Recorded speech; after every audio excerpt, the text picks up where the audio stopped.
Halo saudara-saudara, Juan mau bantah Karina. Di video kali ini, kita akan membahas tentang apakah Yesus lebih kecil daripada Bapa di sorga. Namun, kami perlu ingatkan, agar pemahaman kita semakin kuat, maka ikutilah video ini sampai dengan selesai. Untuk menerangkan topik kita dalam video ini, kita akan menggunakan 3 nats di dalam Alkitab. Pertama, yang tertulis dalam Filipi 2 ayat 5 sampai dengan 11. Demikianlah firman Tuhan. Hendaklah kamu dalam hidupmu bersama menaruh pikiran dan perasaan yang terdapat juga dalam Kristus Yesus, yang walaupun dalam rupa Allah tidak menganggap kesetaraan dengan Allah itu sebagai milik yang harus dipertahankan, melainkan telah mengosongkan dirinya sendiri dan mengambil rupa seorang hamba dan menjadi sama dengan manusia. Dan dalam keadaan sebagai manusia, ia telah merendahkan dirinya dan taat sampai mati, bahkan sampai mati di kayu salib. Itulah sebabnya Allah sangat meninggikan dia dan mengaruniakan kepadanya nama di atas segala nama, supaya dalam nama Yesus bertekuk lutut segala yang ada di langit dan yang ada di atas bumi dan yang ada di bawah bumi, dan segala lidah mengaku Yesus Kristus adalah Tuhan, bagi kemuliaan Allah Bapa. Nats yang kedua terambil daripada Ibrani 2 ayat 9. Demikianlah firman Allah. Tetapi dia yang untuk waktu yang singkat dibuat sedikit lebih rendah daripada malaikat-malaikat, yaitu Yesus, kita lihat, yang oleh karena penderitaan maut dimahkotai dengan kemuliaan dan hormat, supaya oleh kasih karunia Allah ia mengalami maut bagi semua manusia. Dan nats yang ketiga, yaitu tertulis dalam Yohanes 14 ayat 28. Demikianlah firman Tuhan. Kamu telah mendengar bahwa aku telah berkata kepadamu, aku pergi, tetapi aku datang kembali kepadamu.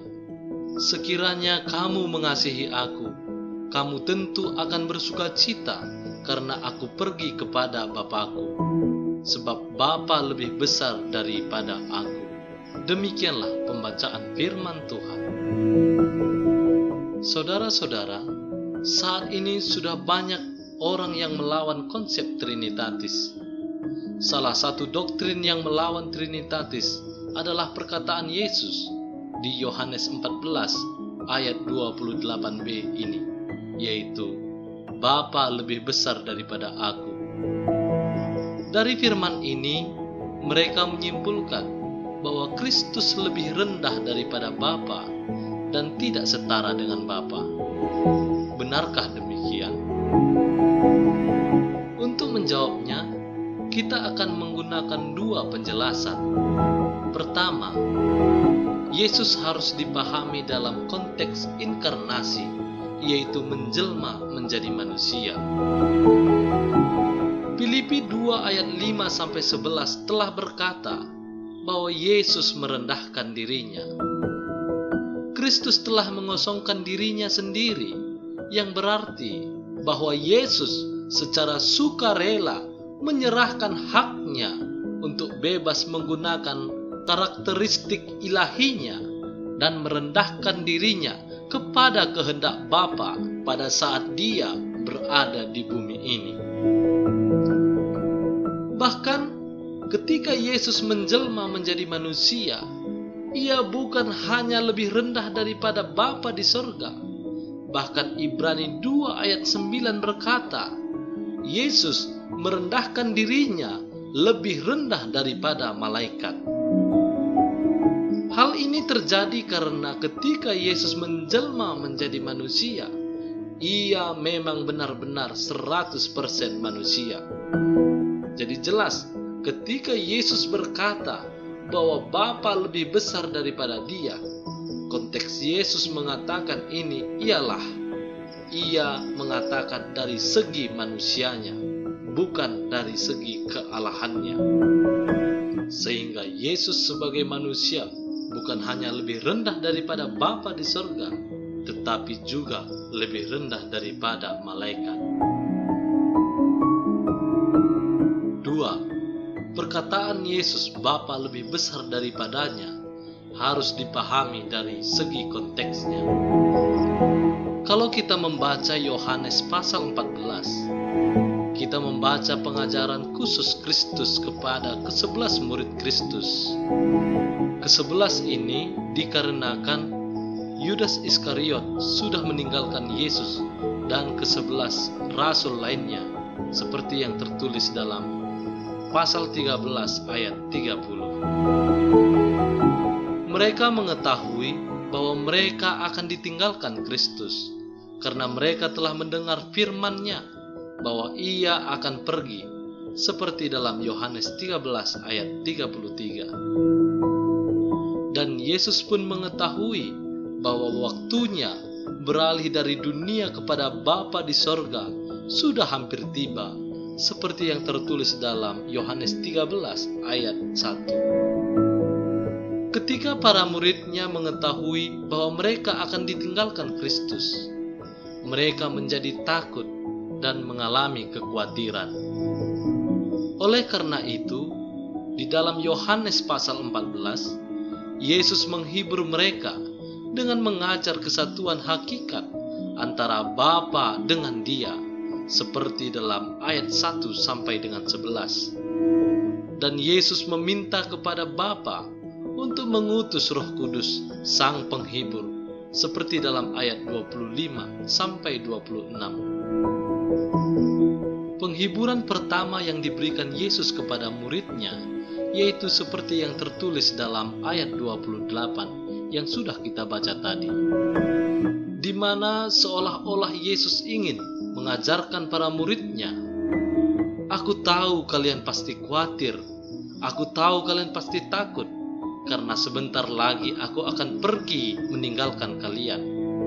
Tetapi tenanglah dan bersukacitalah, karena kalau kalian percaya kepada Allah berdaulat mutlak atas segala sesuatu, dan kalian percaya Bapa dan aku adalah satu, maka aku akan pergi kepada Bapa yang berdaulat mutlak, yang telah mengutus aku.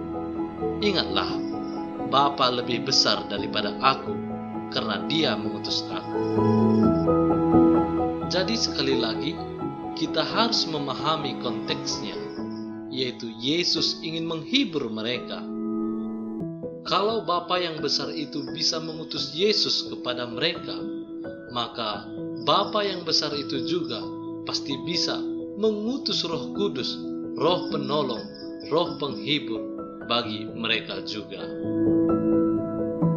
Jadi, dari pernyataan ini kita harus mengerti bahwa Yesus sedang tidak berbicara tentang hakikat kealahannya, sehingga hakikat kealahan Bapa di sorga lebih besar daripadanya. Tetapi Yesus sedang berbicara tentang kemanusiaannya yang sebentar lagi akan disalibkan dan mati.